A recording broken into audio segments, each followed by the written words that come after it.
হাই friends, মই গৰিমাই মোৰ channel Gauri simple লাইফলৈ আপোনালোক সকলোকে স্বাগতম জনাইছো। আশা কৰিছো আপোনালোকৰ ভাল, আমাৰো বাৰু ভালেই। আজি আচলতে চিম্পল ৰেচিপি এটা লৈ আহিছো, বেঙেনাৰ ৰেচিপি। আচলতে বেঙেনা খাই মই সিমান ভাল নাপাওঁ আৰু মোৰ নিচিনা আছে চাগে বেঙেনা খাই বেয়া পোৱা, কিন্তু বেঙেনা হলে চিম্পল কেতিয়াবা ভাজি দিওঁ, কেতিয়াবা পুৰি দিওঁ, এনেকুৱা বেঙেনা পুৰাটো ভাল পাওঁ বাৰু। বেঙেনা পুৰাটো খাই ভাল লাগে, বাকি এনেই সিমান মোৰ খোৱা নাযায়। তথাপি আজি বনাম বুলি ভাবিছো অলপ বেলেগকে, তো আপোনালোকক শ্বেয়াৰ কৰিম বুলিও ভাবিলো ৰেচিপিটো। তেন্তে চাই থাকক মই কেনেকৈ বনাওঁ বেঙেনাৰ ৰেচিপিটো। আৰু তেন্তে বেছি কথা নাপাতো, এতিয়া বলক চাই লওক। এতিয়া মই ইয়াতে বেঙেনা 4টা লৈ লৈছোঁ আৰু বেঙেনাকেইটা মই এনেকৈ কাটি লৈছোঁ, মানে ঠাৰিটো ৰাখি মাজেৰে 4ফাল কৰি লৈছোঁ।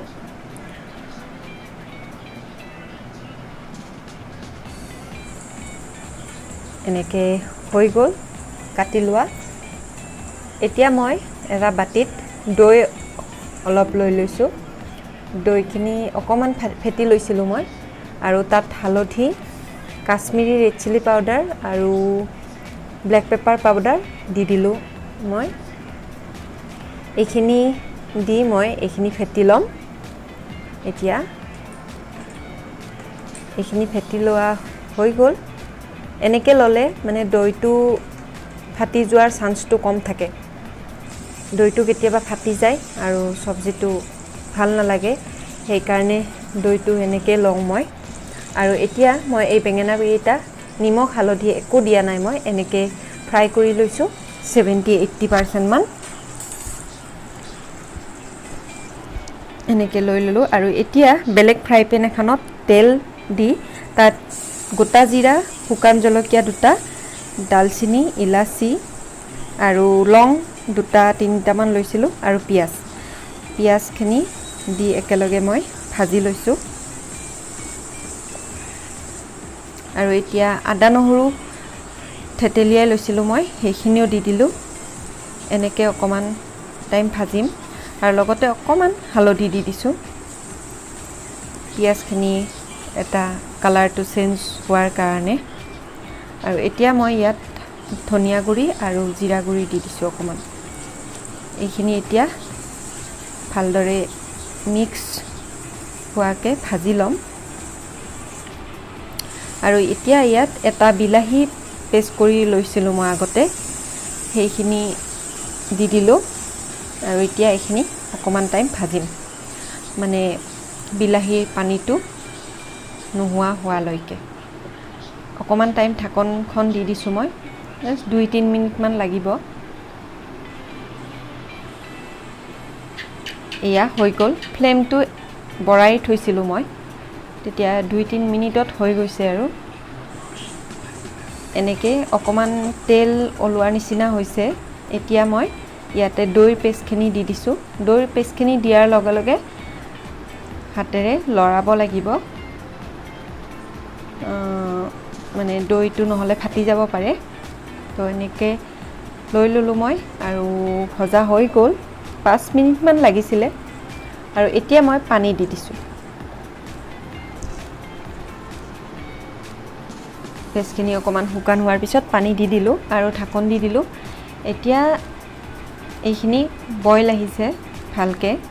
এতিয়া তাত মই বেঙেনাকেইটা দি দিলোঁ।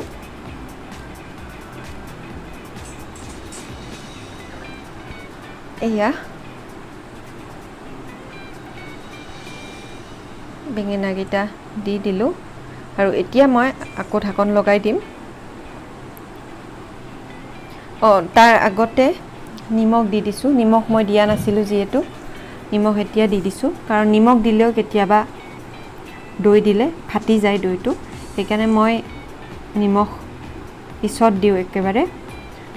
এইদৰে অকণমান লৰাই আৰু মই ঢাকন লগাই দিলোঁ। এতিয়া 7 মিনিটমান লাগিলে এইখিনি গ্ৰেভি হোৱালৈকে। মই এনেকৈ চব্জি টাইপত খাম। অকণমান বেছি শুকাই লৈছোঁ মই। আপোনালোকে বনালে অকণমান টাইম বইল কৰি অকণমান জোলৰ নিচিনাকৈও খাব পাৰে। এইটো এতিয়া হৈ গ'ল, গেছ অফ কৰি দিলোঁ মই। এয়া হৈ গ'ল মোৰ বেঙেনাৰ চব্জিখন, বহুত টেষ্টি খাবলৈ। আৰু এতিয়া আজিৰ ডিনাৰৰ কাৰণে লৈছোঁ মই এইটো মাছৰ কণী। মাছ আছিলে 2 পিচ, সেইখিনি মই ভাঙি লৈ পিঁয়াজ দিছোঁ, জলকীয়া দিছোঁ আৰু অকণমান টমেট' চচ আৰু চয়া চচ দি এনেকৈ ভাজি লৈছোঁ। এইটো বহুত টেষ্টি খাবলৈ। এইটো আৰু অকণমান কাচুৰি মেথি দি দিছোঁ মই ওপৰত শেষত। আৰু এতিয়া দালি, ভাত, মাছৰ কণীৰ ভাজিটো আৰু বেঙেনাৰ চব্জিখন দি দিছোঁ মই, এনেকৈ লৈ লৈছোঁ। এয়া খাই লওঁ আমি ভাতটো।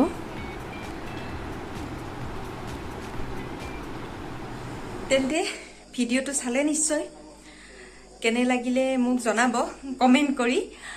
আৰু যদি ভিডিঅ'টো ভাল পালে তেন্তে লাইক, শ্বেয়াৰ আৰু ছাবস্ক্ৰাইব কৰিবলৈ নাপাহৰিব। আৰু লগতে বেলটোও বজাই থ'ব, যাতে মোৰ ভিডিঅ'ৰ ন'টিফিকেশ্যনবিলাক আপোনালোকে পাই থাকে। আৰু নতুন নতুন ভিডিঅ' বা ৰেচিপি লৈ আহিম, যি পাৰোঁ দিবৰ চেষ্টা কৰিম, যি বনাওঁ শ্বেয়াৰ কৰিব চেষ্টা কৰিম। তো আপোনালোকৰ ছাপোৰ্ট পালে মোৰ ভাল লাগিব। তেন্তে আজিলৈ আহিছোঁ। Bye bye and take care. Bye by.